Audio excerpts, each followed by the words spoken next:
welcome back to this week's episode of Digital Law News, produced by Anson Evaluate. I'm Amelia Davies, an apprentice solicitor at Digital Law UK.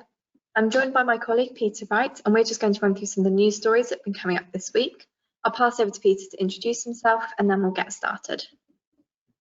Thank you, Amelia, and hello, everyone. Yes, my name is Peter. I'm a solicitor and managing director at Digital Law, and we've got quite a few things to update you on that have happened within the last few weeks, with, of course, a few things that have happened on the international stage that I'm sure most listeners will be aware of, but we wanted to look at those from the perspective of a law and regulation and tech side as well. So I'll pass back to Amelia to begin taking us through.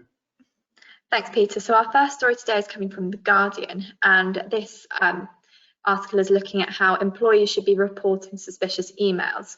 We'll be looking at this reporting system internally so that these are not ignored, because one of the forms of ransomware is spear phishing. And when I pass over to Peter, no doubt he'll be able to explain to you in more detail what spear phishing is. But when you're sharing this information, if it is impersonating legitimate communications here, it would be very easy for another colleague to receive a similar email and then click on any nefarious links. And so this is a real threat that you as a business could be facing. And when we're reporting these, it would be much easier to keep track. This is looking at stepping up vigilance against cyber attacks in the face of the threat from Russia. No doubt you have definitely heard in the news the amount of Russian hacks and attacks that have occurred in the lead up to the invasion of Ukraine, and looking at the sanctions that have now been imposed.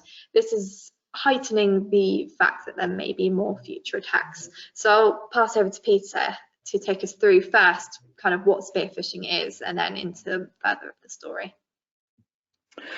Thanks, Amelia. Yeah, so the point here is that the UK's new Information Commissioner, John Edwards, and this appears to be the first substantive sort of intervention that he's made, he's saying that employees, rather than just, for example, spotting that an email is a piece of potentially malicious, containing a link to ransomware or malware, rather than just deleting it and forgetting about it, he's saying, well, share the intelligence on this. So there should be a reporting mechanism internally whereby employees can make it clear, look, I've received this email and it's nefarious and this is what I've got. I mean, sometimes it's good practice to make sure, just in case it is genuine, that it's being flagged to management, supervisors, etc.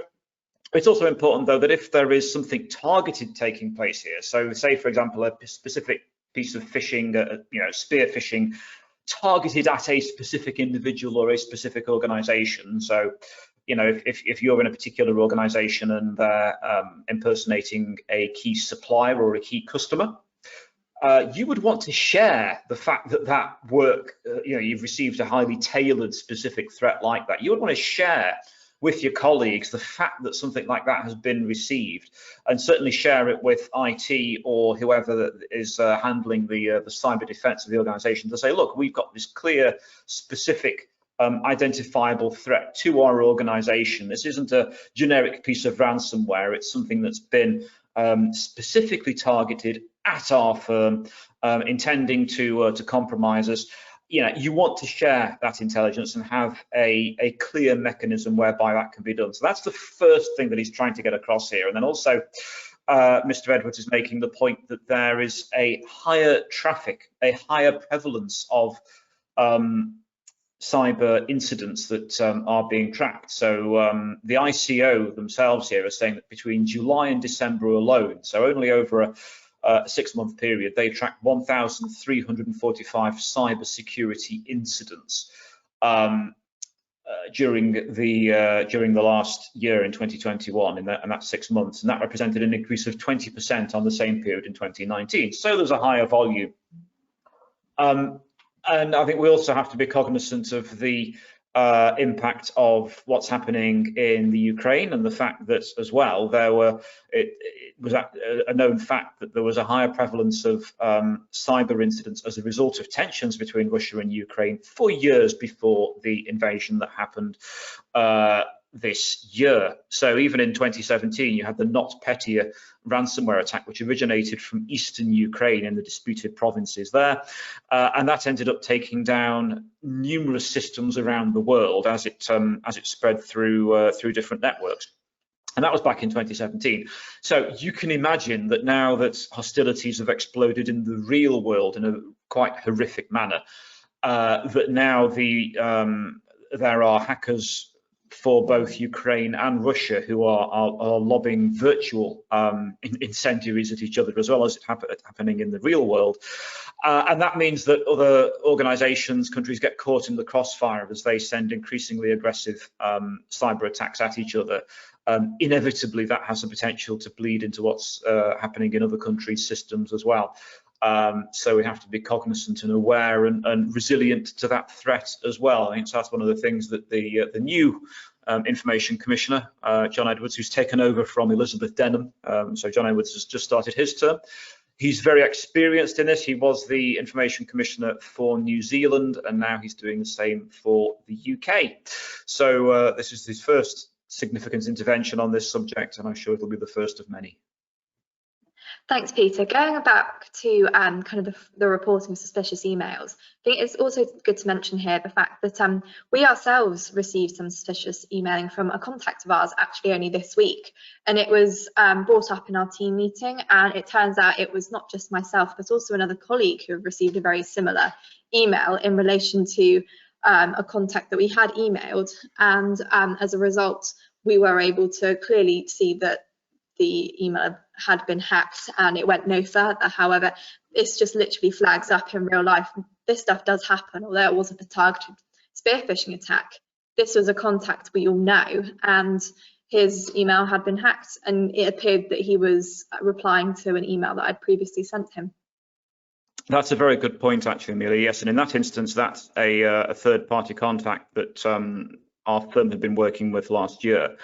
And then that individual has subsequently left that organisation, but their email account would appear to still be active and spraying out correspondence with people who were in the contacts list or had sent emails previously to that email account.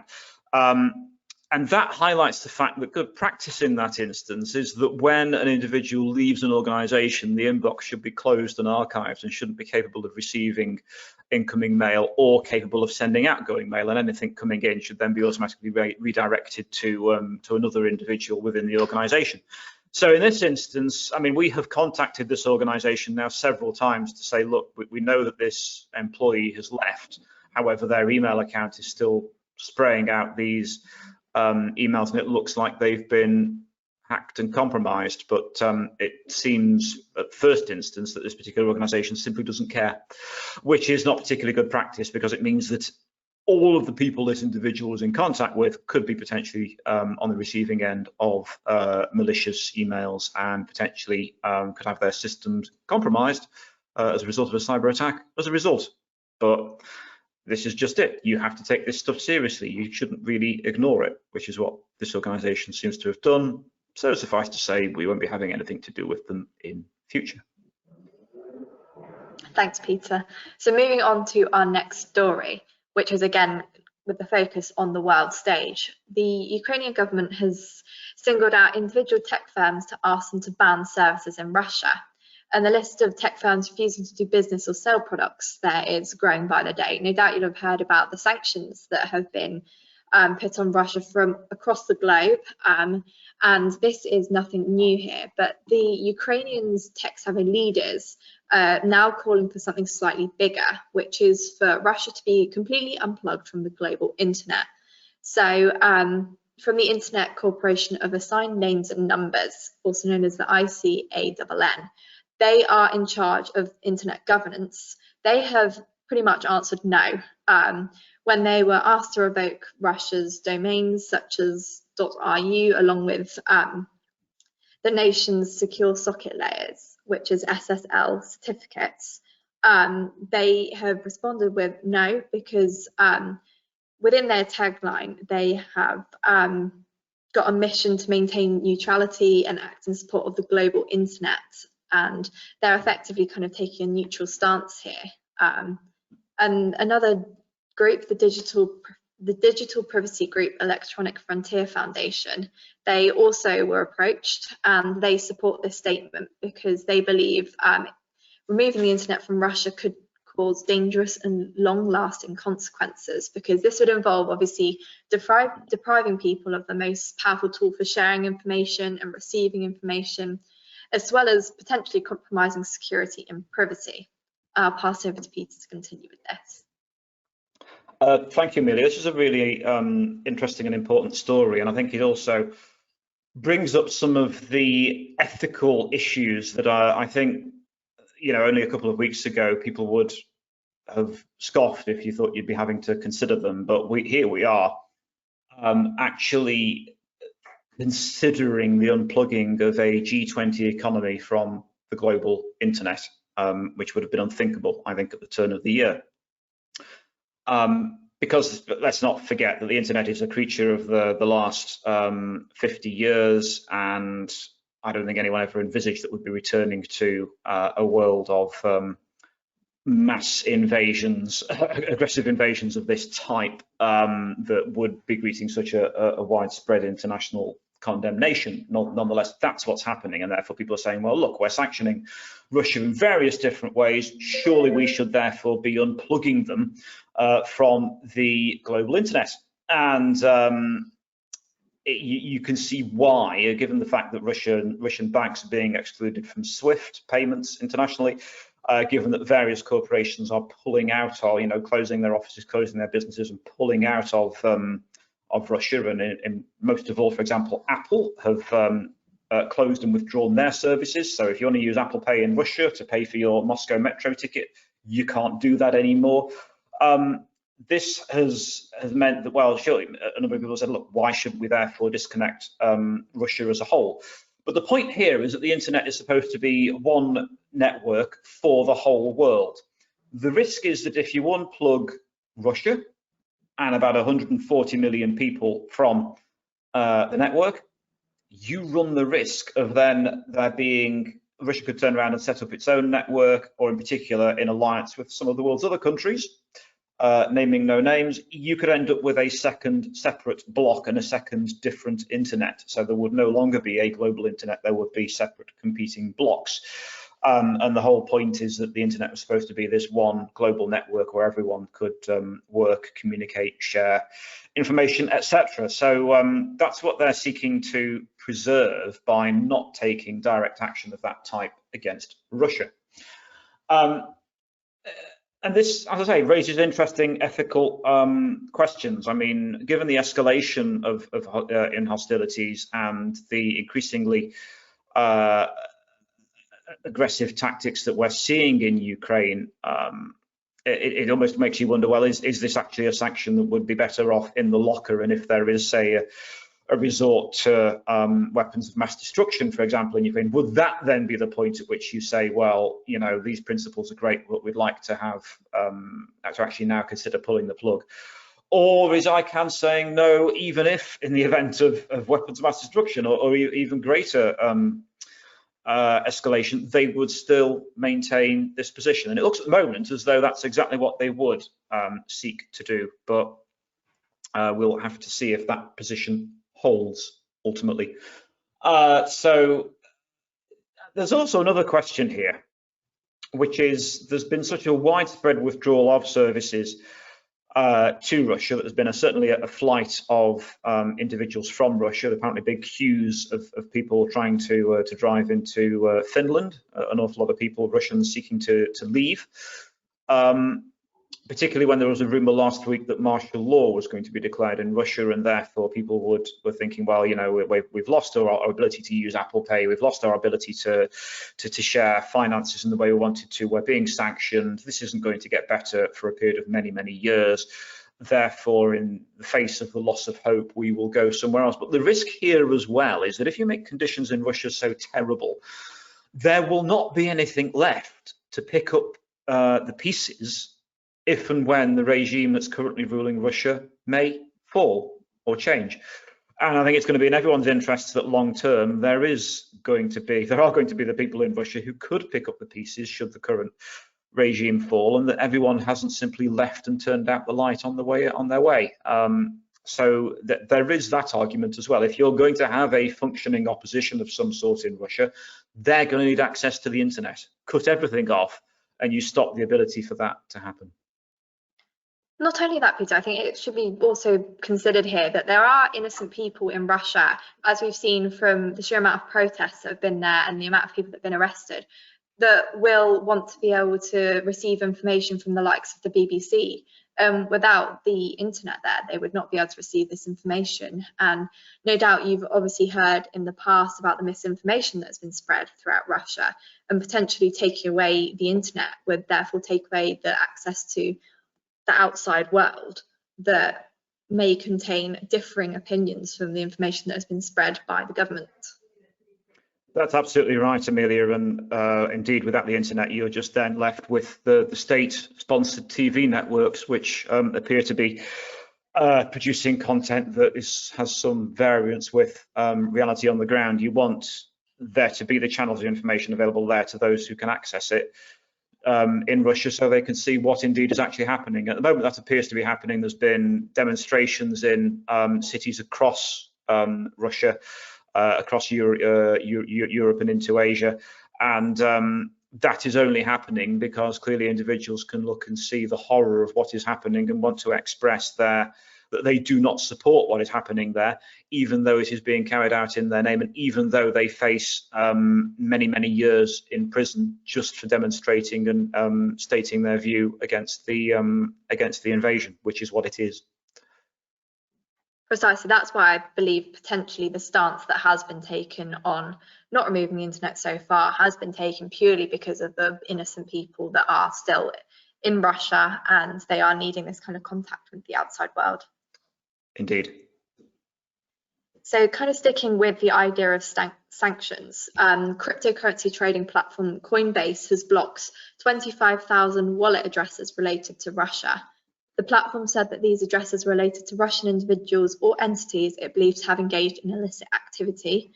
The addresses were blocked over fears cryptocurrency could be used to evade the sanctions. So Peter, you mentioned that SWIFT had been kind of a part of the sanctions. Did you want to explain that in a bit more detail? Yes, so the SWIFT payment network is the network that allows the international bank transfers from one country to another. So if you've ever got into the fun of trying to organise a bank transfer to someone in a different country, you always need these SWIFT codes. And every bank account has a SWIFT code so that someone can make that payment.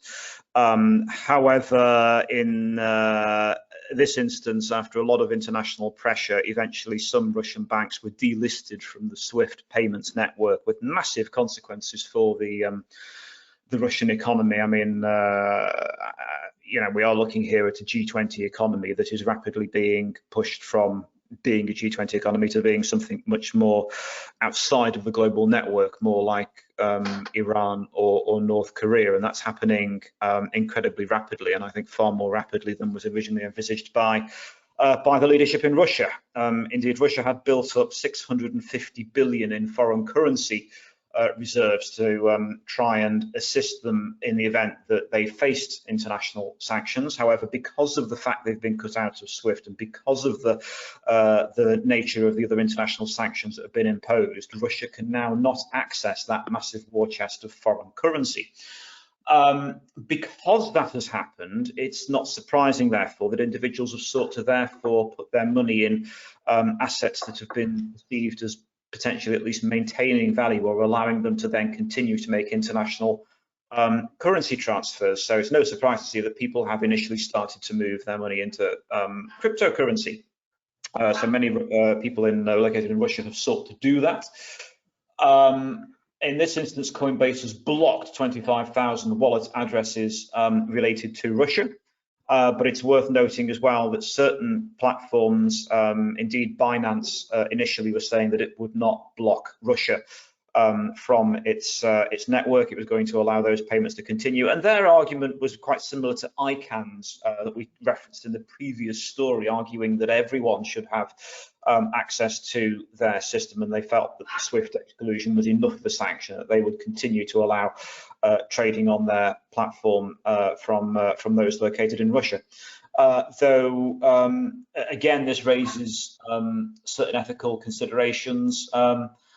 Similar to actually what we were just saying in terms of it's going to be a matter of hoping that everyone in Russia is able to, if you can, for example, continue to receive, or you have the ability potentially to at least be able to receive certain currency from outside Russia, that could still be used then to ensure that there is a organised and funded opposition there during the course of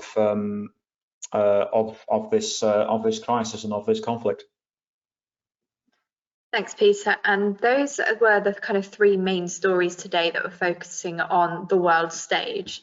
Moving to a little bit closer to home, our next story is about a solicitor who made a series of inaccurate Facebook posts about court wins that she never achieved, and therefore she has been suspended from practice. So Irina, I can't pronounce her last name, my apologies, Schwab, I want to say. Please accept my apologies for the pronunciation there. She had made a series of posts which she admitted were not true and designed to act as a marketing tool.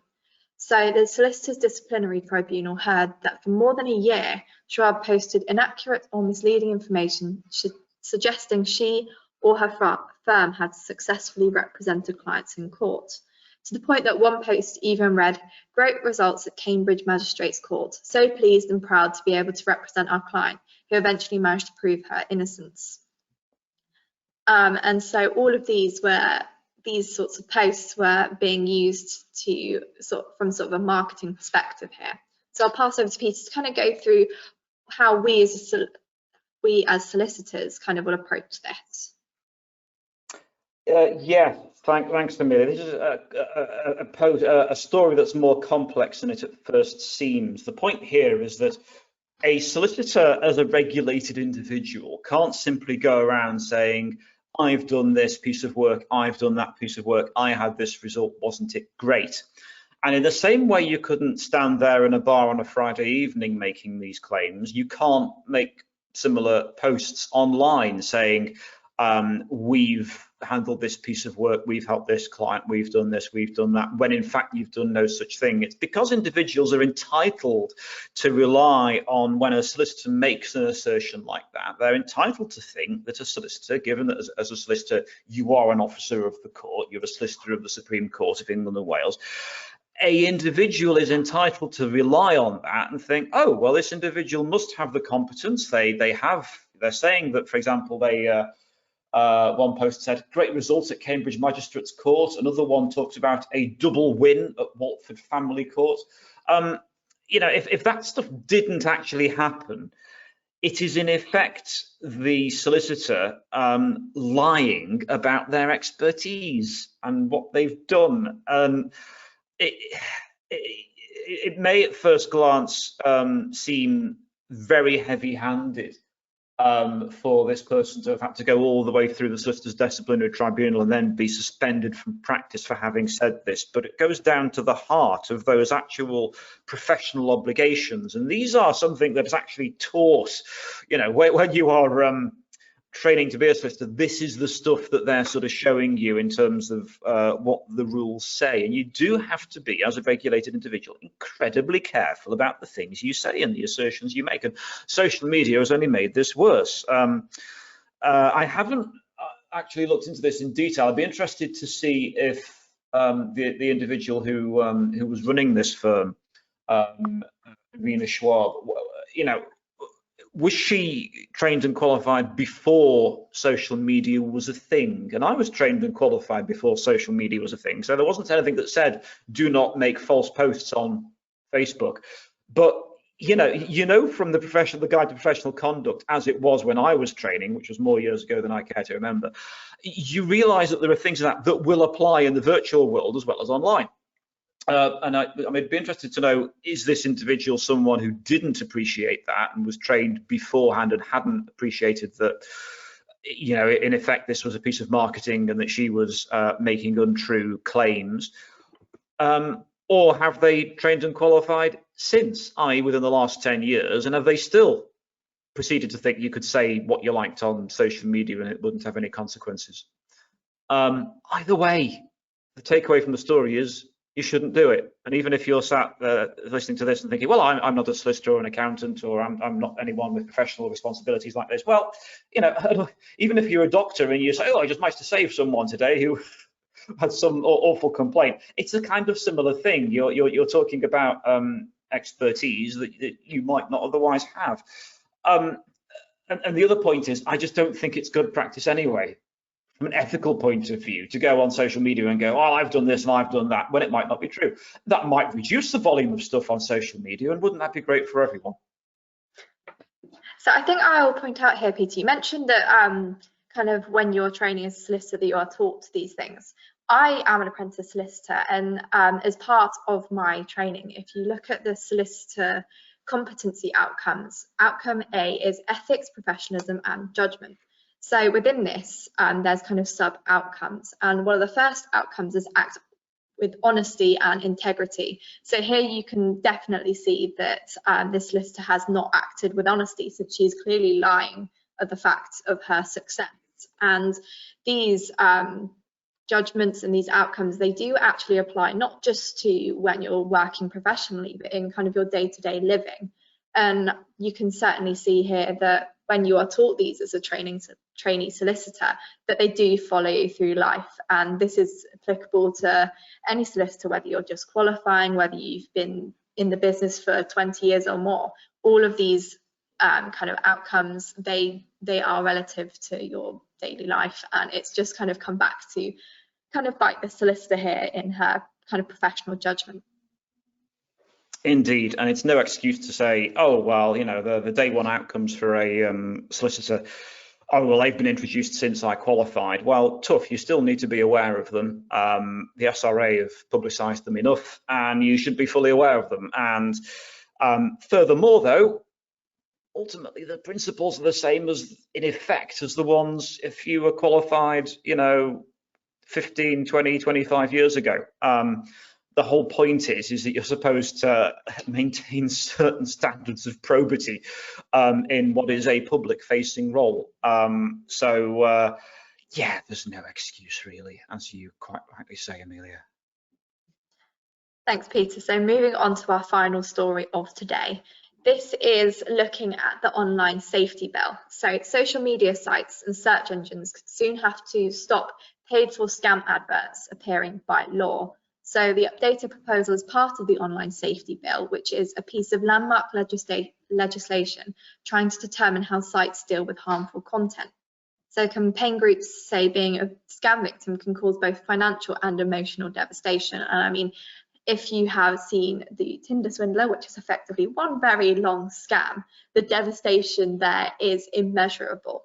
So the government is also launching a consultation into how online advertising is regulated. And if you are a regular listener and have tuned into our particular podcast on cryptocurrency, I believe Heather and Peter do talk in length about advertising and the regulations there.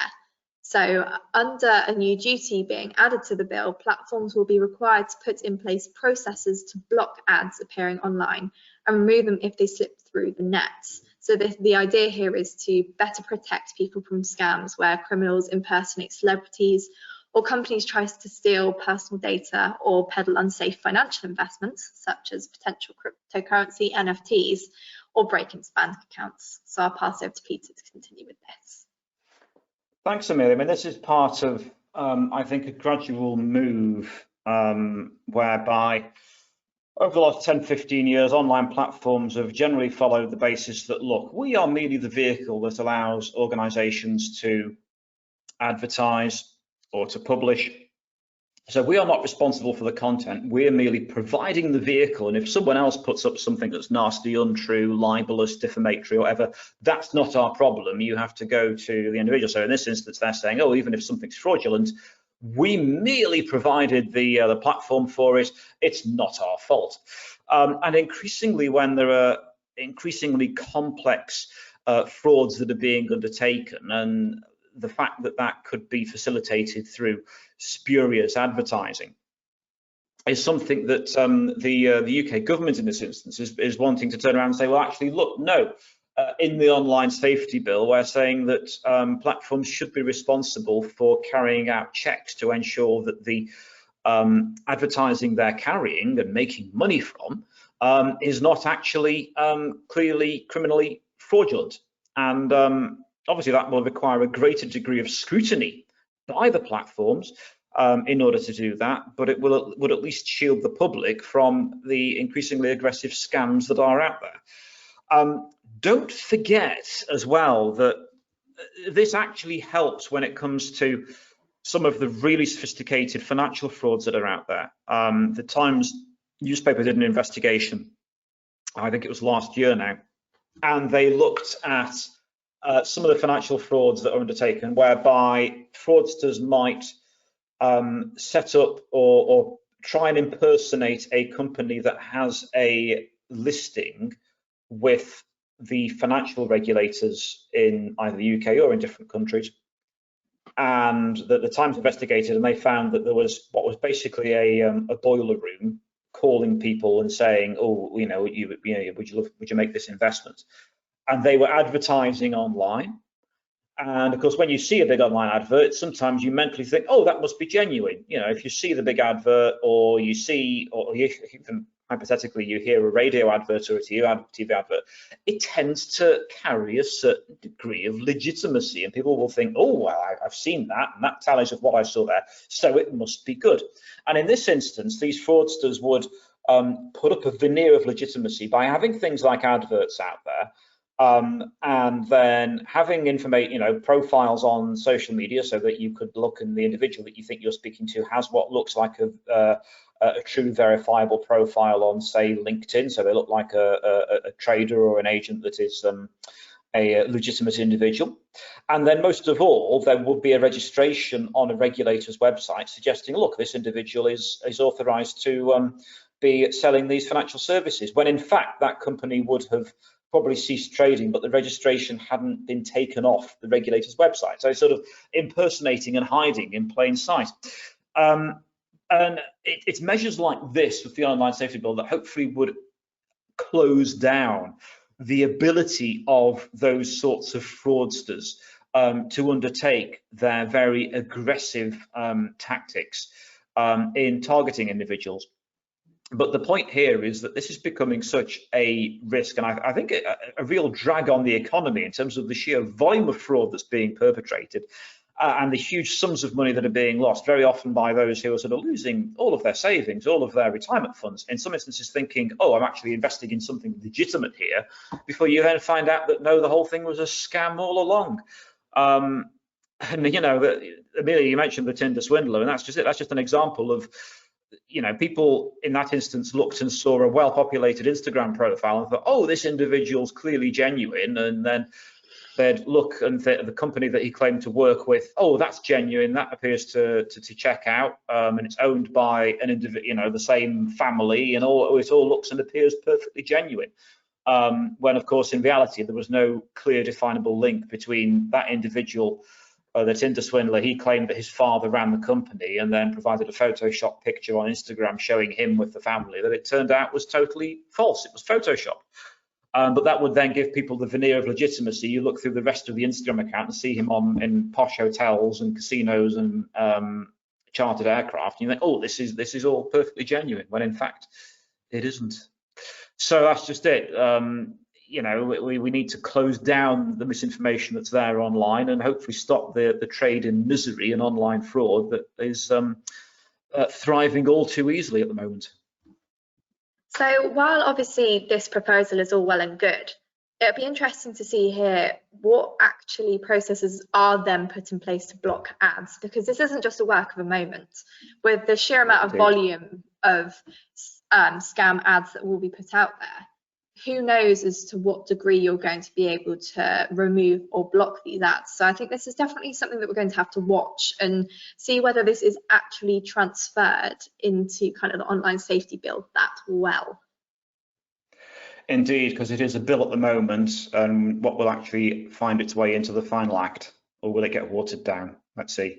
Precisely, especially if you take into account the potential lobbying from these big social media platforms that would have to put considerable resources into making these processes. So like you say, it'll be interesting to see how watered down this potentially gets.